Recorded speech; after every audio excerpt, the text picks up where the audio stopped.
Ang bansang Argentina.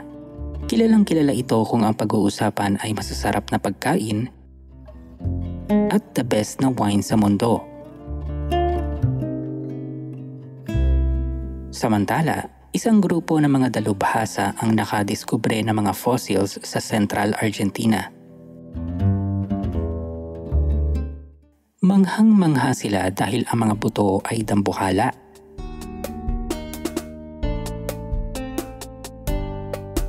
Ang naturang kalansay ay isang prehistoric animal.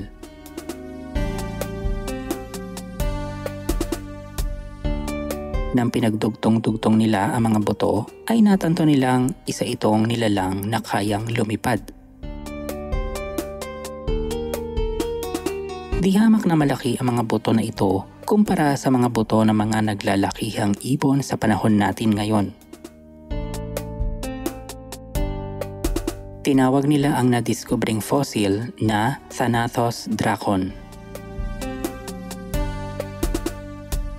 Hango ito sa salitang Griego na Thanatos na ang ibig sabihin ay death o kamatayan, at ang salitang dracon ay nangangahulugan ng dragon.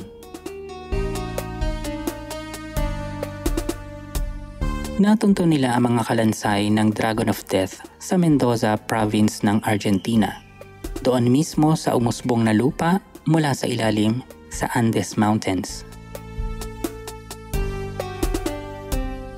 Sa ilalim ng mundo natin, ang lupa ay gumagalaw at ang mga nasa ilalim ay kusang napupunta sa ibabaw, lalo na kapag lumindol. Sa palagay ng mga dalubhasa, nag-exist ang mga Dragon of Death mga 86 million o 146 million years na ang nakakalipas. At sila ay nalipol dahil sa isang asteroid na sumulpok sa mundo. Ang Dragon of Death ay miyembro ng tinatawag na pterosaur. Ayon sa mga dalubhasa sa paghahanap ng mga fossils, ang pterosaur daw ay isang uri ng reptile noong panahon ng Jurassic at Cretaceous. At ang mga reptile na ito ay kayang lumipad sa ere. Dambuhala ang Dragon of Death. Nang makumpleto nila ang mga buto at napagdugtong, namangha sila dahil ang haba ng pakpak ng Dragon of Death ay umabot ng 30 talampakan. Halos kasing laki ng araw ng isang school bus ang pakpak nito. Dahil sa lawak ng kanilang mga pakpak, nakakaya daw nilang lumipad at marating ang iba't ibang kontinente ng mundo.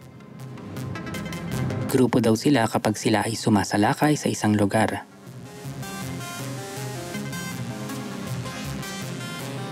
Kapag nakatayo daw ang Dragon of Death ay kasing taas ito ng isang giraffe.